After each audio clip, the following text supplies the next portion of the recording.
আসসালামু আলাইকুম। আপনাদের সবাইকে আমার চ্যানেলের পক্ষ থেকে স্বাগতম।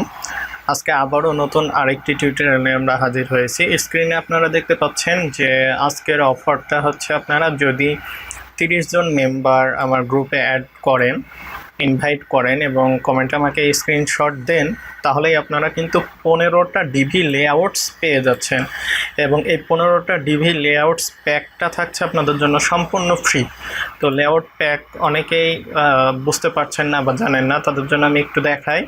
এখানে আমরা যখন ডিভিতে যাব, ডিভিতে যাওয়ার পর আমরা যদি ডিভির যেই লেআউট প্যাকের অপশন এটাতে যাই, এখানে ক্লিক করি প্লাসে, তাহলে কিন্তু এখানে আমরা দেখতে পাচ্ছি এই যে লেআউট প্যাক আছে। এই লেআউট প্যাকগুলো আমরা কিন্তু আমাদের ডিজাইনের জন্য ব্যবহার করতে পারি, যেগুলো আমি আপনাদেরকে বলেছিলাম যে সম্পূর্ণ ফ্রিতে দিয়ে দেবো। এই সম্পূর্ণ লেআউট প্যাকগুলো, এই লেআউট প্যাকের মধ্যে যদি আমরা যাই, তার মধ্যে আবার সব ধরনের পেজ কিন্তু থাকছে আমাদের অলরেডি রেডি করা, এবং এই পেজগুলো আপনারা ইম্পোর্ট করে একদম সেম টু সেম কমপ্লিট ডিজাইনটা কিন্তু পেয়ে যাবেন। আপনাদের কোনো ধরনের এপিআই কি বা কোনো ধরনের টাকা কোনো কিছুই আপনাদেরকে দিতে হবে না। সো এইটা ছিল আজকের অফার, আপনারা অবশ্যই এইটা করে নেবেন এবং আপনারা কমিউনিটি বিল্ড আপ করছেন, আমার গ্রুপটাকে বড় করছেন এবং আপনারা সাথে সাথে রিসোর্সগুলো পেয়ে যাচ্ছেন। সো এগুলো কোনো ক্র্যাক নাল বা কোনো কিছুই না, আপনাকে জাস্ট আমি আমার এপিআই কি থেকে আমি আপনাদেরকে এই জিনিসগুলো রিসোর্সগুলো দিয়ে দিচ্ছি। সো এগুলো আপনাদের জন্য সম্পূর্ণ ফ্রি, আপনারা ব্যবহার করতে পারছেন এবং এই কাজও শিখতে পারছেন, সব কিছু করতে পারছেন। সো আজকে আমরা ডিভির যে সিরিজ টিউটোরিয়াল করার কথা ছিল, এই ডিভির সিরিজ টিউটোরিয়াল চালু করছি আজ থেকে। সো এই ডিভির সিরিজ টিউটোরিয়ালের মাধ্যমে কমপ্লিট ডিভি আপনারা শিখতে পারবেন। ডিভি কাস্টমাইজেশন এর মধ্যে থাকবে। এই সিরিজ টিউটোরিয়ালে আমরা প্রথমে ডিভির প্রতিটা অপশন পার্ট বাই পার্ট দেখব, কোন অপশনের কী কাজ। এরপরে আস্তে আস্তে আমরা ডিজাইনে যাব এবং ডিজাইনে যে এইগুলো ডিজাইন করা শিখব, কীভাবে ডিজাইন করতে পারি, কোন অপশনের কী কাজ, এবং প্রজেক্ট ভিত্তিক এখানে যতগুলো লেআউট প্যাক আছে এই লেআউটগুলো নিয়েই আমি আপনাদেরকে কাস্টমাইজ করে প্রতিটা দেখাবো যে এখানে আসলে কোনটার কী কাজ, এখানে কী ব্যবহার করা হয়েছে এবং এই সেম টু সেম আপনারা কীভাবে ডিজাইনটা করতে পারেন। সো সিরিজ টিউটোরিয়ালটা একদম চমৎকার, খুবই সুন্দর, অসাধারণ টিউটোরিয়াল হতে যাচ্ছে আপনাদের জন্য, যারা নতুন আছেন এবং যারা আগে থেকে জানেন তাদের স্কিলটাকে ঝালাই করার জন্য। তো চলেন আমরা শুরু করি। আমি জাস্ট ড্যাশবোর্ডে চলে আসলাম, এখান থেকে আমি ডিভিতে ক্লিক করব। ডিভিতে ক্লিক করলেই আমাদের প্রথমে ডিভি থিম অপশন চলে আসবে এবং এখানে আমরা জেনারেল ট্যাবে আছি। জেনারেল ট্যাব থেকে আমরা দেখতে পাচ্ছি বিভিন্ন ধরনের অপশন। এই প্রতিটা অপশন আমরা দেখব একে একে। তো প্রথমে আমরা এখানে দেখতে পাচ্ছি লোগো, তার মানে আমাদের ডিভি থিমে আমরা যখন কোনো একটা ওয়েবসাইট তৈরি করব তখন এখানে কিন্তু ডিফল্ট অবস্থায় ডিভি লেখা থাকে এবং ডিভির লোগোটা দেওয়া থাকে। সো আমরা এখান থেকে ব্যাকএন্ড থেকে থিম অপশন থেকে এইটাকে আমরা চেঞ্জ করে দিতে পারি। যেমন আমি যদি এখানে আপলোডে ক্লিক করে মিডিয়া লাইব্রেরিতে যাই, তাহলে এখানে আমি যতগুলো ছবি পাবো, ধরেন এইটা দিলাম, এইটা দিয়ে আমি যখনই সেট অ্যাজ লোগো দিব, এরপরে আমি নিচ থেকে যখনই সেভ চেঞ্জ দিব, তখনই আপনারা দেখতে পাবেন যে গ্যালারি আমার যে পেজ, এইটাতে আমি কি করলাম, রিফ্রেশ করলাম। রিফ্রেশ করার সাথে সাথে আপনারা দেখতে পাবেন এখানে লোগোটা চেঞ্জ হয়ে গেছে। এই যে দেখতে পাচ্ছেন এখন লোগোটা চেঞ্জ হয়ে গেছে। তার মানে কি, তার মানে হচ্ছে আমরা আমাদের থিম অপশন থেকে আমরা লোগোটাকে এইভাবে চেঞ্জ করে নিতে পারবো। চেঞ্জ করে নিয়ে আমরা আমাদের কাজের জন্য এটাকে ব্যবহার করতে পারবো। সো আমার যে আগের লোগোটা ছিল, আমি এই লোগোটাকেই সিলেক্ট করে দিচ্ছি। আচ্ছা, আমি আগের যে আমার লোগোটা, এই লোগোটাকে সিলেক্ট করে দিলাম, দিয়ে ওপেন করে দিলাম। ওপেন করে দেওয়ার পর আমি জাস্ট এটাকে সেট অ্যাজ লোগো দিয়ে দিলাম। তো আপনারা লোগোর কাজ কি বুঝতে পারলেন, লোগোটা আমরা এখান থেকে চেঞ্জ করে নিতে পারবো। দেখেন এখানে দ্বিতীয় অপশনটা আসছে হচ্ছে ফিক্সড ন্যাভিগেশন বার। সো ন্যাভিগেশন বার কাকে বলতেছে? ন্যাভিগেশন বার হচ্ছে এই যে এই হেডার যে পার্ট, এইটাকে হেডার নামেই আমরা বেসিক্যালি চিনি, যারা কাজ করি আমরা এটাকে হেডার পার্ট হিসেবে চিনি। সো এটাকে ন্যাভিগেশন কেন বলা হচ্ছে? কারণ এইখানে আমরা বিভিন্ন পেজে ক্লিক করে আমরা সেই পেজে ন্যাভিগেট করতে পারি, এই জন্য এই বারটাকে বলা হচ্ছে ন্যাভিগেশন বার। সো এখন আমরা যদি মাউসটা নিচের দিকে করি এবং আস্তে আস্তে আমরা নিচের দিকে স্ক্রল করি, দেখছেন এইটা কিন্তু ফিক্সড হয়ে উপরে থেকে গেল, তাই না? সো এইটাই হচ্ছে এই ফিক্সড ন্যাভিগেশন বারের কাজ। এখানে এনাবল করা আছে, আমি এটাকে ডিজেবল করে দিই। ডিজেবল করে আমি জাস্ট এখানে সেভ চেঞ্জ করি। এবার আমি যদি আমার সাইটটাকে রিফ্রেশ করি, রিফ্রেশ করার পরে আমরা দেখতে পাবো যে আমাদের এই ন্যাভিগেশন বারটা এখন চলে যাবে। একটু আমাদেরকে সাইটটা লোড হচ্ছে, লোড হওয়ার পরেই আমরা দেখতে পাবো। এখন দেখেন আমি যখনই মাউসটাকে নিচে নিয়ে যাচ্ছি, দেখেন ওইটা কিন্তু চলে গেছে, ওইটা কিন্তু এখন আর উপরের টপে দেখাচ্ছে না। তো এইটার আরেকটা সুপরিচিত নাম আছে, যেটা বললে আপনারা সহজেই বুঝতে পারবেন, এটাকে বলে স্টিকি হেডার। এলিমেন্টরের যারা কাজ জানি বা শুনেছি তারা কিন্তু এই স্টিকি হেডার নিয়ে পরিচিত। স্টিকি মানে এই টপের এই জায়গা জুড়ে আমার এইটা একদম লেগে থাকবে, আটকে থাকবে। সো এইটা হচ্ছে এই অপশনটার কাজ। নাম্বার 3rd অপশন আমরা যেটা দেখব সেটা হচ্ছে ডিভি গ্যালারি। সো এই ডিভি গ্যালারিটা কি আমরা একটু দেখে আসি। আমরা এই ডিভি গ্যালারি অপশনটা খুঁজে পাবো যে কোনো ধরনের গ্যালারি ইমেজ সেট করার পরে। আমরা যদি এখানে এই পেজটাকে ভিউ করি, যেমন আমার এটা এডিটিং মোডে আছে, আমি এডিটিং না করে আমি জাস্ট পেজটাকে ভিউ মোডে নিয়ে যাই, তাহলে আমাদের বুঝতে সুবিধা হবে। সো আমরা জাস্ট প্রোডাক্টটাকে এখানে আসলাম, আসার পরে আমি গ্যালারিতে চাপ দিলাম। গ্যালারিতে চাপ দিয়ে আমরা দেখতে পাচ্ছি এখানে আমাদের কি আছে, গ্যালারির ছবিগুলো দেখাচ্ছে। সো এখানে আমাদের গ্যালারির ছবিগুলো সবগুলো দেখাচ্ছে। এখন এই যখন এখান থেকে আমি যখন এই এনেবল ডিভি গ্যালারি এইটাকে অফ করে দেব, অফ করে দেওয়ার পর এটা কিন্তু অফ হয়ে যাবে। আর এখান থেকে যদি আমি এটাকে অন করে দিই তাহলে এটা অন হবে। তো এখানে যেহেতু আমার গ্যালারিতে এই ছবিগুলো ওইভাবে দেখাচ্ছে না, তো আমি এটাকে একটু করে দেখাই আপনাদেরকে। ধরেন এখান থেকে আমি এই প্লাসে চাপ দেব, প্লাসে চাপ দিলে কি হবে, এখানে আমাকে নতুন একটা সেকশন নিতে বলবে, এই যে নিউ সেকশন। তাহলে আমি প্লাসে চাপ দেওয়ার মাধ্যমে আমি এখানে নতুন একটা সেকশন নিতে পারবো। সো আমি রেগুলার একটা সেকশন নিলাম, একটাই সেকশন নিলাম। এবার এখান থেকে আমি জাস্ট ধরেন এখানে গ্যালারিটাকে সিলেক্ট করে দিলাম। গ্যালারিটাকে সিলেক্ট করে দেওয়ার পর আমরা জাস্ট এইটাকে এখান থেকে ওকে দিয়ে দিলাম। এখন আপনারা দেখতে পাবেন এই যে এই ছবিটাতে ক্লিক করলে দেখতে পাচ্ছেন কি সুন্দর ছবিটা আবঝা হয়ে যাচ্ছে এবং ওপরে অপশন দেখাচ্ছে। এইটাই হচ্ছে ডিভি গ্যালারির অপশন। আমরা যখনই ছবিটাকে ক্লিক করব, এইটা আর এটার মধ্যে পার্থক্য দেখেন, এখানে যখন মাউসটাকে নিয়ে যাচ্ছি এখানে কিন্তু কোনো অপশন দেখাচ্ছে না, বাট এইটা আমরা যখনই মাউসটাকে নিয়ে যাচ্ছি তখন এই ছবিটাকে একটা অপশন দেখাচ্ছে। এবার এখানে যখনই ক্লিক করব তখন ছবিটা লাইট বক্স আকারে আমার সামনে ওপেন হবে। এইটাই হচ্ছে ডিভি গ্যালারির আমাদের অপশন। সো আমরা এই বিষয়গুলো এখানে পাচ্ছি। আমরা যদি এটাকে সেভ করি, সেভ করে এখানে রিফ্রেশ দিয়ে দেখি আমাদের পেয়েছে কিনা।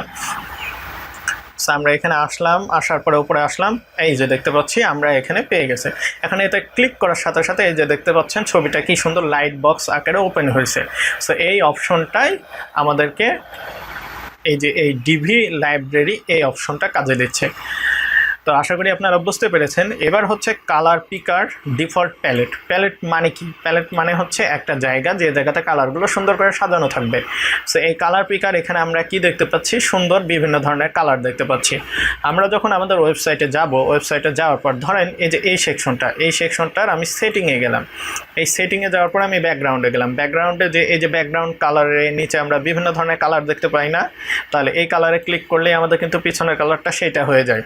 তো এই কালার প্যালেটটাই আসছে আমাদের এই পিছনের এখান থেকে।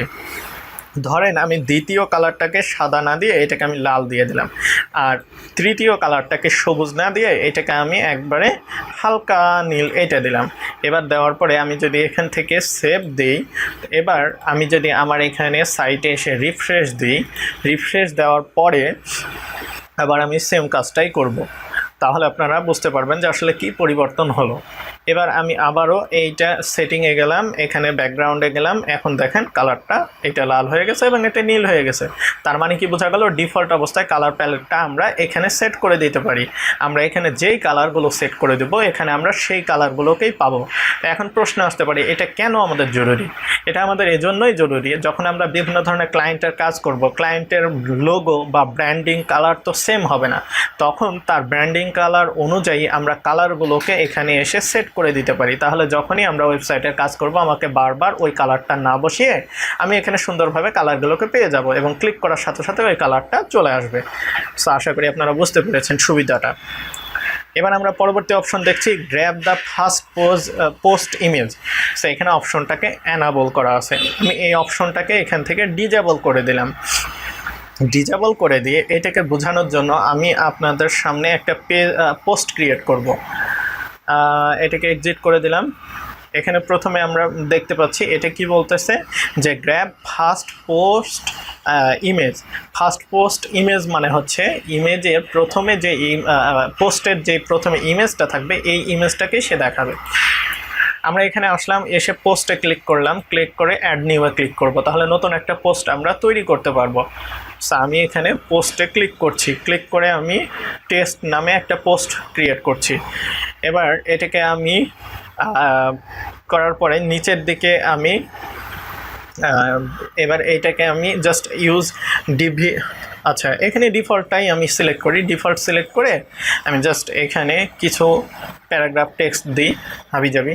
এবার নিচের দিকে এসে আমি প্লাসে চাপ দেবো, প্লাসে চাপ দিয়ে আমি জাস্ট এখানে ছবি নিব। তো আমি গ্যালারিতে সিলেক্ট করলাম, গ্যালারিতে সিলেক্ট করার পর আমার মিডিয়া লাইব্রেরি থেকে আমি কিছু ছবি সিলেক্ট করে দিই। ওকে, ধরেন এইটা এইটা এইটা এইটা এই 4টা ছবি সিলেক্ট করে দিয়ে আমরা ইনসার্ট গ্যালারি দিলাম।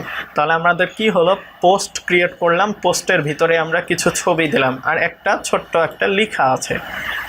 আপনারা সবাই জানেন যে এখানে আমরা এই যে ফিচার্ড ইমেজ দিলে এই ফিচার্ড ইমেজটাই কিন্তু পোস্টের প্রথমে দেখা যায়। তো আমরা কিন্তু এখানে কোনো ফিচার্ড ইমেজ দেই নাই, তাহলে আমাদের পোস্টের প্রথমে কোনো ছবি দেখার কথা না। তাহলে এবার আমি পাবলিশ দিয়ে দিলাম, পাবলিশ দিয়ে দেওয়ার পর এবার এখান থেকে আমি যদি ভিউ পোস্টে ক্লিক করি, ক্লিক করে আমি পোস্টটাকে ভিউ করি, তাহলে এখানে দেখতে পাচ্ছেন এইটা এখন দেখতে এরকম লাগছে, এটা হচ্ছে এরকম লাগছে। তো এখন আমরা আমাদের হোম পেজে যাই, আমাদের যে ডিভির যে হোম পেজ, এই হোম পেজে যাই, যাওয়ার পরে আমরা দেখি এখানে কোনো পোস্ট ক্রিয়েট করা আছে কিনা। পোস্ট স্লাইডার যদি ক্রিয়েট করা থাকে তাহলে বুঝতে আরও সহজ হবে। ওকে, সো এই যে আপনারা দেখতে পাচ্ছেন এখানে আওয়ার ব্লগসের এখানে আমাদের টেস্ট নামে পেজটা চলে এসেছে। এখানে কি কোনো ছবি দেখা যাচ্ছে? না, এখানে কিন্তু কোনো ছবি দেখা যাচ্ছে না। এবার আমরা থিম অপশন থেকে এই যে অপশনটা, এই যে grab your first post image, এইটাকে একটু অ্যানাবল করে দিলাম। অ্যানাবল করে দিয়ে এখান থেকে সেভ চেঞ্জেস দিলাম। এবার ম্যাজিকটা দেখেন, আমরা যখনই হোম পেজে আসার পরে আমরা এটাকে রিলোড দিব, রিলোড দেওয়ার সাথে সাথে আমরা দেখতে পাবো আমাদের যে ব্লগ ছিল এই যে ছবিটা কিন্তু চলে এসেছে। আমরা কোনো ফিচার্ড ইমেজ না দিয়েই আমরা ছবিটা পেয়ে যাচ্ছি, পোস্টের প্রথমে ছবিটা পেয়ে যাচ্ছি। সো এইটাই বলতেছে আমাদের যে পোস্ট ছিল এই পোস্টের এই প্রথম যে ইমেজটা, ভালো যে ইমেজটা, এই ফার্স্ট পোস্ট ইমেজ মানে প্রথমের পোস্টের ইমেজটাকেই সে এই যে মানে ফিচার্ড ইমেজ এটা হিসেবে এখানে দেখাবে। তো এই অপশনটা এখান থেকে আমরা সিলেক্ট করে দিয়ে এটা পেতে পারি। এবার আমরা ব্লগ স্টাইল মোড এটা এখানে সিলেক্ট করে দিতে পারি, অ্যানাবল অথবা ডিজেবল। এটা আমাদের যখন ব্লগ ক্রিয়েট করব বিভিন্ন ধরনের, এই ব্লগ ক্রিয়েট করার ক্ষেত্রে আমাদের এইটা, এই যে এই ব্লগ এইটার ক্ষেত্রে আমাদের এইটা সুবিধা দেবে। সো আমরা যখন ব্লগে যাচ্ছি, এখানে যেহেতু কোনো লিঙ্ক আপ করা নাই, এখানে আমরা ব্লগে গেলে এটা দেখতে পাবো, এইটা আমাদের এই অপশনটা দিবে, এই যে দেখতে পাচ্ছেন। এখান থেকে ব্লগ স্টাইল মোডটা আমরা অ্যানাবল অথবা ডিজেবল করে দিতে পারি। এবার আমরা পরবর্তী অপশন দেখতে পাচ্ছি side bar layout. Side bar layout আমরা জানি সাইড বার কি, এই যে আমরা দেখতে পাচ্ছি সাইড বার। এই সাইড বার লেআউটটাকে আমরা এখান থেকে চেঞ্জ করে দিতে পারি। এখন কোথায় আছে? রাইটে। আমরা রাইট না করে যদি লেফট দিই তাহলেই আমাদের সাইড বারটা কি হয়ে যাবে? চেঞ্জ হয়ে যাবে। সো এখানে আমরা দেখতে পাচ্ছি সাইড বারটা এখানে চেঞ্জ হয়ে গেল। আরেকটু, ওকে সেভ মেবি হয়নি। আমরা সাইড বারটাকে, okay side bar layout, left side bar দিলাম। সাইড বার দেওয়ার পর আমরা জাস্ট এখানে সেভ দিয়ে দেবো। সেভ দিয়ে দেওয়ার পর আমাদের যে পোস্ট, ওকে পোস্টেরটা দেখাচ্ছে না, আমরা এই যে এখন দেখতে পাচ্ছেন সাইড বারটা কোথায় হয়েছে? লেফটে চলে আসছে। সো এইখান থেকে আমরা সাইড বারটাকে চেঞ্জ করতে পারি। সাইড বারটাকে আমরা লেফট অথবা রাইট যে কোনো জায়গাতে আমরা দিয়ে দিতে পারি। সব পেজ এবং চেক আউট ক্যাটাগরি পেজ, এইটার সাইড বার কী হবে? এটারও ডান পাশেই হবে। আমরা এটাকে আবার সেম পদ্ধতিতে বাম পাশে করে দিতে পারি। তো সব পেজ কোনটা? এই যে এখানে আমরা দেখতে পাচ্ছি সব পেজ। এই শপে যখন ক্লিক করব তখন কিন্তু আমাদের এই যে শপের মধ্যে বিভিন্ন ধরনের প্রোডাক্ট দেখাবে। সো এখানে যেহেতু আমার কোনো প্রোডাক্ট নাই তাই এখানে দেখাচ্ছে না। সো প্রোডাক্টটা দেখানোর সময় ক্যাটাগরির যে পেজ আছে সেখানে আমাদের সাইড বার আছে। এই সাইড বারটা কোথায় দেখাবে? বামে নাকি ডানে? এইটা আমরা এখান থেকে সিলেক্ট করে দিতে পারি। গুগল এপিআই কি?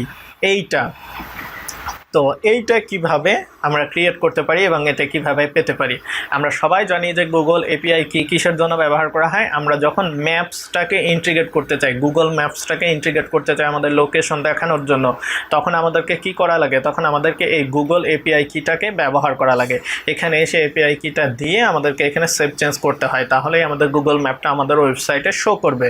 সো এই গুগল এপিআই কি নিয়ে আমি পরবর্তী টিউটোরিয়ালে আপনাদের সাথে আলোচনা করব, দেখাবো কিভাবে আপনারা একটা গুগল এপিআই কি ক্রিয়েট করবেন এবং এপিআই কিটা এখানে বসিয়ে কিভাবে গুগল ম্যাপটা ইন্টিগ্রেট করবেন ওয়েবসাইটের সাথে।